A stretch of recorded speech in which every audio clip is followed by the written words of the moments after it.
திரிணாமுல் காங்கிரஸ் ஆட்சியில் மேற்குவங்க மாநிலம் குற்றங்கள் மற்றும் ஊழல் முறைகேடுகளின் ராஜ்யமாக மாறிவிட்டது. திரிணாமுல் குண்டர்களைக் கண்டு தொழில்துறையினர் ஓட்டம் பிடிப்பதாக பிரதமர் நரேந்திர மோடி சாடல்.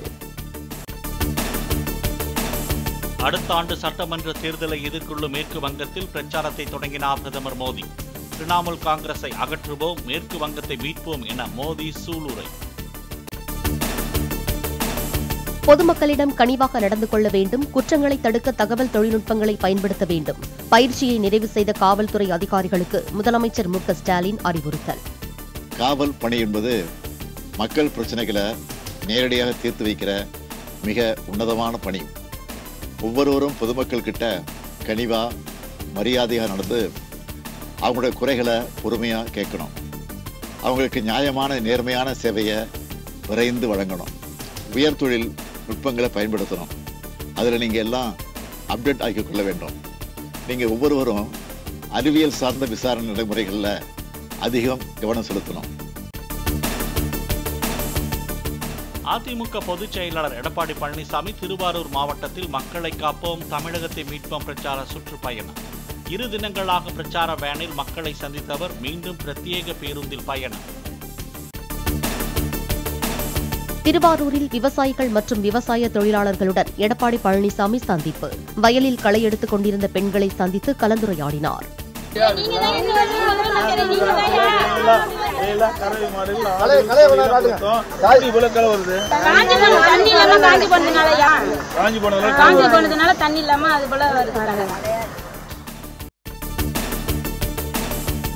திமுகவிடம் என்று கை நீட்டி பணம் வாங்கினீர்களோ அன்றே கம்யூனிஸ்ட் கட்சி முடிந்துவிட்டது. மக்களுக்காக போராடிய கட்சி இன்று சீட்டுக்காக தேய்ந்து விட்டது என எடப்பாடி பழனிசாமி ஆதங்கம்.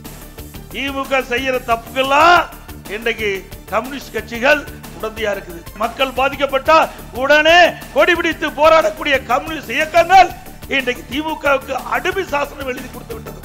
சொல்லக்கூடாது, சொல்ல வைக்கிறார் இருக்கிற கம்யூனிஸ்ட் தலைவர். இன்னைக்கு என்னைக்கு கை நீட்டி திராவிட முன்னேற்றத்துக்கு பணம் வாங்கினீங்களோ அன்னைக்கே முடிஞ்சு போச்சு கட்சி. போராட்டம் நடத்தினா அடுத்த ஆண்டு சட்டமன்ற தேர்தலில் சீட்டை குறைச்சிருவாங்க. என்ன கம்யூனிஸ்ட் கட்சி? தயவு செய்து எண்ணி பாருங்க.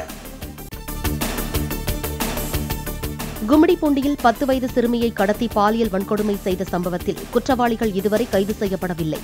அப்பா அப்பா என்று சொன்னால் மட்டும் போதாது, செயல்பட வேண்டும் என மு க ஸ்டாலினுக்கு இபிஎஸ் வலியுறுத்தல். நாடு எப்படி இருக்குது? நானும் பல முறை சொல்லியாச்சு. சிறுமி முதல் பாட்டி வரைக்கும் மோசம். சொல்வதற்கே கஷ்டமா இருக்குது, வேதனையா இருக்குது. ஏன்னா இந்த மண்ணில் பிறந்தவர்கள் அத்தனை பேரும் இன்றைக்கு பெண்களை தெய்வமாக என்ன வேணும். நம்முடைய குழந்தை பாதிச்சா எப்படி கதறுவோம், அப்படி எல்லா குழந்தைகளும் நம்முடைய குழந்தைகளை நினைக்க வேணும். ஆனா அப்பா அப்பான்னு சொல்றாங்க. இந்த பிள்ளை கதறும் போது இந்த அப்பா எங்க போனார்? அப்பா எங்க போனாரு? அப்பான்னு பேர் வச்சா மட்டும் பத்தாது, அதுக்கு உண்டான ஸ்தானத்திலிருந்து செயல்படுத்தணும். அதுதான் அப்பாவுக்கு மரியாதை. காவல் அதிகாரிகள் பாதுகாப்பு அளிக்காமல் ஒதுங்கி நிற்பதை பார்த்ததாக இபிஎஸ் குற்றச்சாட்டு. கடமை தவறும் காவல்துறை அதிகாரிகள் அதற்குரிய பலனை நிச்சயம் அனுபவிப்பீர்கள் என்றும் எச்சரிக்கை. இங்க நான் வந்தேன், பல இடத்துக்கு போயிருக்கிறேன். ஒரு சில இடத்துல ஏதோ நல்ல அதிகாரி இருக்கிறாங்க. காவல்துறையை சேர்ந்த அதிகாரிகளை கேட்டுக்கொள்கின்றேன். ஆட்சி மாற்றம் வரும், சக்கரம் கீழே இருக்கிற சக்கரம் மேலே வரும். நீங்கள் நடுநிலையோடு இருக்க வேணும். பாதுகாப்பு கொடுப்பது உங்களுடைய கடமை. உயர் அதிகாரி ஒதுங்கி இருப்பதை என் கண்ணால பார்த்தேன். அதிகாரிகள் அரசாங்கத்தினுடைய வரி பணத்தை நீங்களும் சம்பளம் வாங்கிட்டு இருக்கீங்க. உங்களை யாராலும் காப்பாற்ற முடியாது. நல்லவருக்கு நல்ல நிலை இருக்கும். வேண்டுமென்றே திட்டமிட்டு நீங்கள் உங்களுடைய கடமையில் இருந்து தவறினால் அதற்கு உண்டான பலனை நிச்சயமாக அனுபவிப்பீர்கள். கும்மிடிப்பூண்டி அருகே 10 வயது சிறுமி வாயை மூடி கடத்தி பாலியல் வன்கொடுமை செய்யப்பட்ட வழக்கில் துப்பு துலக்க புதிய நடவடிக்கை. 7 நாட்களாகியும் குற்றவாளி பிடிபடாத நிலையில் 3 டிஎஸ்பிக்கள் தலைமையில் தனிப்படை அமைத்து ஐஜி அஸ்ரா கார்க் உத்தரவு. தமிழ்நாட்டில் சட்டம் ஒழுங்கு சீர்கெட்டதற்கு கும்மிடிப்பூண்டி சிறுமி பாலியல் வன்கொடுமையே சாட்சி என அண்ணாமலை கருத்து. வழக்கம் போல் சாரி என கூறி பிரச்சனையை முடிக்க மு க ஸ்டாலின் முயல்வார் என்று விமர்சனம். 7வது நாள் இன்னைக்கு நம்ம பேசுவது 7வது நாள். இன்னைக்கு வரைக்கும் அதை மறந்துட்டாங்க. ஒரு சிறுமி நடந்து போற சிறுமி பின்னாடி ஒரு கையவன் வந்து முன்னாடி போய் பார்த்துட்டு வாயை பொத்தி இழுத்துட்டு காட்டுக்குள்ள எடுத்துட்டு போறான். இது உண்மையாலுமே தமிழகத்துல சட்டம் ஒழுங்கு செயலிழந்து விட்டதுன்னு டெய்லி சொல்றோம். அதற்கு ஒரு சாட்சி வேணும்னா இதை விட சாட்சி இருக்காது. ஆனா இன்னைக்கு முதலமைச்சர் இதை பத்தி பேசினாரா? ஒரு ஐஜி அங்க அனுப்பி வச்சு கேம்ப் பண்ண சொன்னாரா? இல்ல அந்த குழந்தையை மீட்டு கொண்டு வந்து அந்த கைவனை பிடிச்சாங்களா? இன்னைக்கும் இல்லை. எல்லாம் நடந்து முடிந்த பிறகு சாரின்னு ஒரு வார்த்தையை சொல்லிட்டு மறுபடியும் போயிருவாங்களா? கும்மிடிப்பூண்டி அருகே 10 வயது சிறுமி கடத்தப்பட்டு பாலியல் வன்கொடுமை விவகாரத்தில் குற்றமிழைத்த கொடூரனை தேடும் பணி தீவிரம். தமிழ்நாடு ஆந்திரா எல்லையில் சோதனைச் சாவடிகள், சுங்கச்சாவடிகள், தனிப்படை போலீசார் தீவிர கண்காணிப்பு. மயிலாடுதுறை மதுவிலக்கு பிரிவு டிஎஸ்பி சுந்தரேசனை சஸ்பெண்ட் செய்ய டிஐஜி பரிந்துரை என தகவல். அலுவலக வாகனம் பறிக்கப்பட்டதாக கூறி நடந்து சென்றதோடு அதிகாரிகள் டார்ச்சர் என சுந்தரேசன் பேட்டியளித்ததால் நடவடிக்கைக்கு வாய்ப்பு.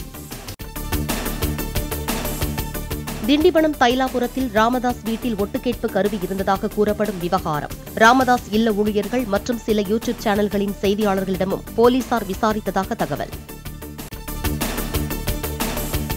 மதுரை ஆசிரியைக்கு வரதட்சணை கொடுமை செய்த வழக்கில் காவலரான கணவர் பூபாலன், மாமனார் காவல்துறை ஆய்வாளர் சஸ்பெண்ட். தலைமறைவாக உள்ள கணவர் குடும்பத்தை கைது செய்ய 3 தனிப்படை அமைப்பு.